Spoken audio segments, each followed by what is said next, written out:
الحمدللہ رب العالمین والصلاة والسلام علی سید الانبیاء والمرسلین وعلی آلہ واصحابہ اجمعین۔ میں مولوی صدیق اکبر یوٹیوب چینل اسرا ٹی وی سے مسلمانان ہند کی سیاست کے ریسرچر ڈاکٹر W ہنٹر کا ارشاد ہے، میں ان بے عزتیوں، حملوں اور قتل و غارت کی تفصیل میں جانا نہیں چاہتا جو 1856 میں سرحدی جنگ کا باعث ہوئے۔ اس دوران میں مذہبی دیوانوں نے سرحدی قبائل کو انگریزی حکومت کے خلاف متواتر اکسائے رکھا۔ ایک ہی بات سے حالات کا بڑی حد تک اندازہ ہو جائے گا، یعنی 1850 سے 1857 تک ہم علیحدہ 16 فوجی مہمیں بھیجنے پر مجبور ہوئے، جس سے باقاعدہ فوج کی تعداد 35,000 ہو گئی تھی، اور 1856 سے 1857 تک ان فوجی مہموں کی گنتی 20 تک پہنچ گئی تھی، اور باقاعدہ فوج کی تعداد 60,000 تک ہو گئی تھی۔ بے قاعدہ فوج اور پولیس اس کے علاوہ تھی۔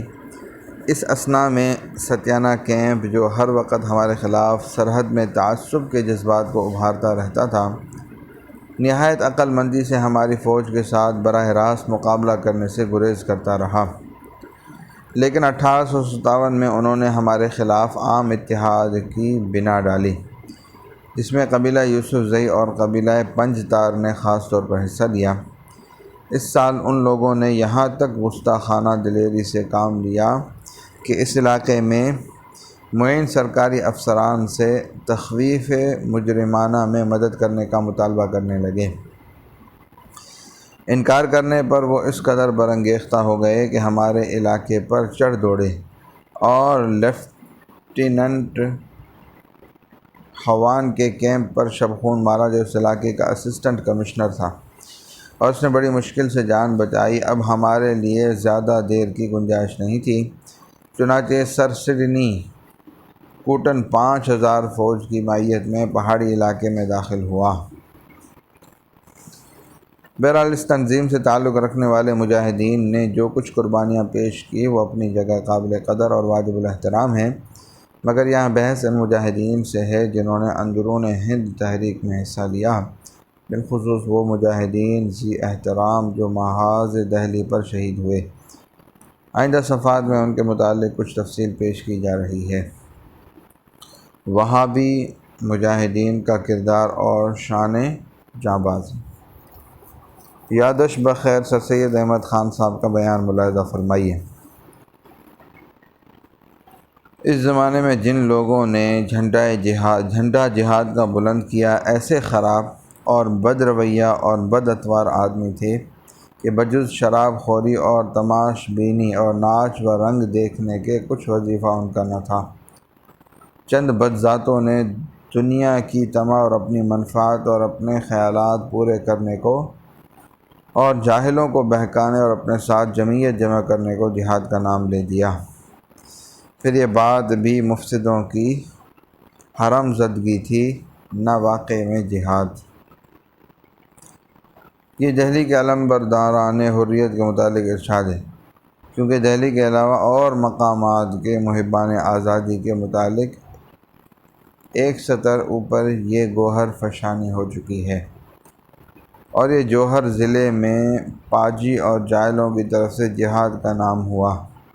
اللہ شمس العلماء ذکا اللہ خان صاحب کا ارشاد ہے، یہ کام لچے شہد مسلمانوں کا تھا کہ وہ جہاد پکارتے پھرتے تھے۔ محبان حریت اور کشتگان خنجر آزادی کے لیے جو الفاظ بلا استثناء ان ناموران قوم نے استعمال فرمائے ہیں، ممکن ہے سر اور شمس العلماء جیسے خطابات کی تمنائیں اس کے بغیر پوری نہ ہوتی ہوں، لیکن حقیقت یہ ہے کہ یہ طرز و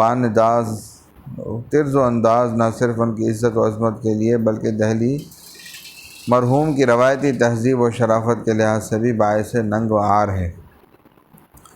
یہ دونوں صاحب اسی شہر دہلی کے رہنے والے ہیں جو آج کچھ بھی ہو، مگر اس زمانے میں ادب اردو کا قلعہ معلیٰ تھا۔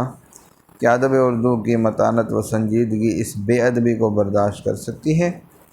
الفاظ کی کراہت و نکارت سے قطع نظر حقیقت کا جائزہ لیا جائے تو واقعات کا دامن ان الزامات سے سر تا پا پاک ہے۔ نقش فریادی ہے کس کی شوخی تحریر کا۔ بے شک اتنی بات صحیح ہے کہ بقول حضرت مولانا فضل الحق خیر آبادی رحمہ اللہ اس تحریک میں ایسے ناتجربہ کار سامنے آ گئے تھے جن کی پوری زندگی عیش و عشرت میں گزری تھی، جن میں نہ ہمت نہ جرت تھی، نہ استقلال و استقامت، غور و فکر و اصابت رائے سے محروم تھے اور ہر قسم کی نااہلیت کے ساتھ سب سے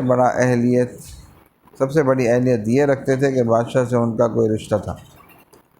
اور یہ بھی صحیح ہے کہ یہی نااہل و ناتجربہ کار جن کی بد کرداریوں کے باعث ہلاکت و بربادی ان کے لیے مقدر ہو چکی تھی، اس پوری تحریک کی ناکامی کا سبب بنے، مگر ان کی طرف لفظ جہاد کا انتساب نہ صرف لفظ جہاد کی توہین ہے بلکہ حق و صداقت کی ایسی پردہ پوشی ہے جس کو فن تاریخ کی حقیقت پسندی ایک لمحے کے لیے بھی گوارا نہیں کر سکتی۔